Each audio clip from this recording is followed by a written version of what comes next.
John dan rekan-rekannya dikejar oleh bandit ke dalam gua. Saat mereka bersiap untuk pertempuran, para bandit melihat sesuatu yang menakutkan. Jadi para bandit takut untuk pergi. John terkejut, dia tidak mengerti apa yang sedang terjadi. Dia pergi keluar untuk melihat apa yang begitu menakutkan. Mengapa para bandit begitu ketakutan sehingga mereka melarikan diri? John melihat ke arah yang dilihat para bandit. Namun ia tidak menemukan monster, melainkan hanya melihat pola yang sangat misterius. Jadi John tidak peduli apakah itu menakutkan atau tidak. Dia menyalakan korek api dan memasuki gua. Di dalam gua ada pola-pola aneh. John penasaran, dia terus masuk ke dalam. Adegan berikutnya membuatnya tertegun. Di depannya ada biji emas. Ia merasa telah mencapai puncak hidupnya, ketika tiba-tiba Matai muncul di belakangnya. Beberapa detik kemudian, ada yang tahu nama film ini? Film ini sangat bagus. Oleh karena itu, dalam ketakutan John menembaki Matai. Dia terbaring di tanah tapi sepertinya beberapa mantra siklus aneh sedang dirapalkan. Kartu di tangannya mulai bersinar. John mengambil kartu itu dari tangan Matai. Biksu itu kemudian melafalkan satu mantra Barsom. Beberapa detik kemudian, jika memungkinkan, apakah Anda ingin hidup di dunia lain? Tampaknya John telah dipindahkan ke planet baru. Tubuh bagian atasnya terasa berat dan kakinya tidak memiliki kekuatan apapun. John tidak bisa berjalan normal. Dia melemparkan batu ribuan meter jauhnya. John merasa dirinya penuh kekuatan.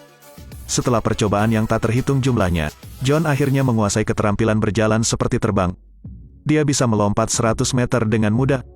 Begitu saja, John bisa bersenang-senang dan bersenang-senang di Mars. Kemudian, dia menemukan pemandangan aneh lainnya. Siapa yang meninggalkan begitu banyak telur raksasa di sini? Ada yang tahu ini telur burung apa? Lihatlah, telur-telur ini akan menetas. Benar saja, hewan kecil ini segera keluar dari telur. Selanjutnya, John menemukan tim kavaleri aneh mendekat. Dalam sekejap mata, kavaleri yang menakutkan itu telah tiba di depannya. Mereka memiliki 2 tanduk tajam di wajah mereka, dan mereka juga memiliki 4 tangan. Mereka adalah penjaga Mars Tarkas. John dibawa kembali ke markas mereka oleh Tarkas. Mereka membesarkannya seperti anak kecil. Mereka menghilangkan bau badan John. Saks membasahi kulit John dengan ASI lalu menaburkan jeruk nipis di atasnya untuk detoksifikasi. Mereka memberinya minuman aneh. Tarkas tidak ingin John membawa wabah itu. Dia kemudian dikurung dan diisolasi. Karena untuk mencegahnya kabur, mereka pun membiarkan Kula ikut mengawasinya. John memiliki kekuatan yang luar biasa. Ia dapat dengan mudah melepaskan diri dari rantai besi. Tapi tidak peduli seberapa jauh dia berlari, Kula berhasil menyusulnya. John tidak punya cara untuk menyingkirkan Kula. Dalam ketidakberdayaan, John masuk ke pesta Tarkas. Kula mengejarnya, tapi dipukuli oleh para Tarka. Hal ini membuat John tidak dapat melihat lagi. Dia mengirimkan pukulan ke Tarkas satu persatu, mengirim pasukan kavaleri ke tanah. John segera mengejutkan para Tarka yang hadir. Sekelompok Tarka bergegas menyerangnya, menyebabkan dia pingsan di tempat. Karena dia membunuh orang, dia harus dihukum dan setiap orang yang membesarkannya juga harus dihukum. Sola dipukul dengan kait besi panas membara. John melihat Sola kesakitan. Dia langsung merasa bersalah. Saat dia akan dihukum, seorang pengendara melaporkan bahwa sebuah pesawat luar angkasa muncul. Raja memerintahkan semua orang untuk bersembunyi. Mereka adalah orang-orang Zodang yang melawan orang-orang Helium. Kedua pesawat luar angkasa itu sangat canggih. Tarka ditundukkan oleh mereka. Mereka bertaruh Sap akan mendapatkan kekuatan kegelapan. Segera Sap mengalahkan musuh. Tujuannya adalah untuk menangkap Putri Dejah dan menjadikannya istrinya. Tapi Dejah berpura-pura menjadi tawanan, menyelinap ke dalam kokpit pesawat luar angkasa. Dia mengaktifkan mode penghancuran diri. Hal ini menyebabkan pihak Sap menderita kerugian. Namun, Putri Dejah sendiri juga terlempar karena kelembaman. Dia menangkap sayap pesawat ruang angkasa. Secara kebetulan John melihat pemandangan ini. Dia segera bergegas ke sana. John berhasil menangkap Putri Dejah. Dia memeluknya, dan mereka mendarat di tanah. Dia juga ingin memamerkan kekuatannya sendiri. Tanpa diduga, dia mendapat pukulan dari Sap. Sebaliknya, Dejah menyelamatkannya. Hal ini membuat John menyadari bahwa dia terlihat salah. Kemudian dia dengan malu-malu melarikan diri. Dia berlari ke pesawat luar angkasa Sap. Kemudian dia mengurus semua prajurit. Dia kemudian melepaskan meriamnya, menghancurkan pesawat musuh. Seiring dengan menekan api Tarkas dapat membantu John melarikan diri. Itu sebabnya Sap yang angkuh bisa kabur. John langsung menjadi pahlawan di mata para pengendara Tarkas. Raja Tarkas juga mengangkatnya menjadi jenderal. Selama percakapan dengan Dejah, Sap mengetahui bahwa dia berada di Mars. Dejah juga bercerita tentang kisah di Mars. Jangan berpikir bahwa hanya ada kehidupan di bumi. Planet ini disebut Barsom. Ada makhluk yang lebih unggul dari manusia. Karena itulah Sap ingin mengambilnya. Dia selalu ingin menjadi raja global. Dan Tarka yang mengerikan ini hidup di bawah batu yang keras.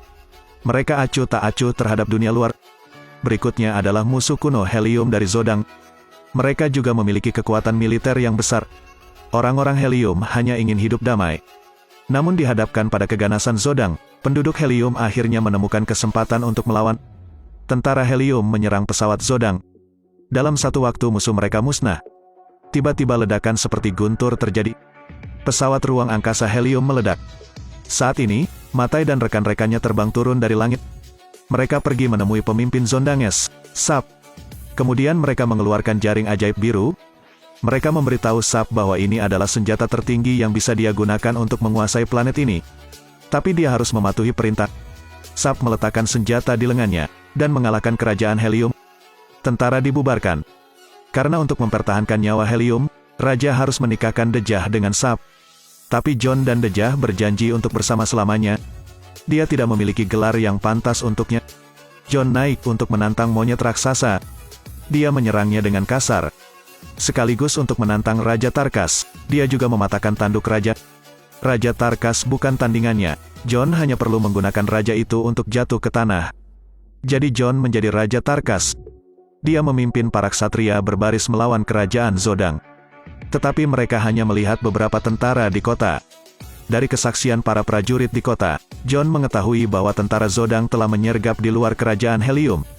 Selama Sap dan Dejah menyelesaikan pernikahan mereka, mereka akan menaklukkan kerajaan Helium.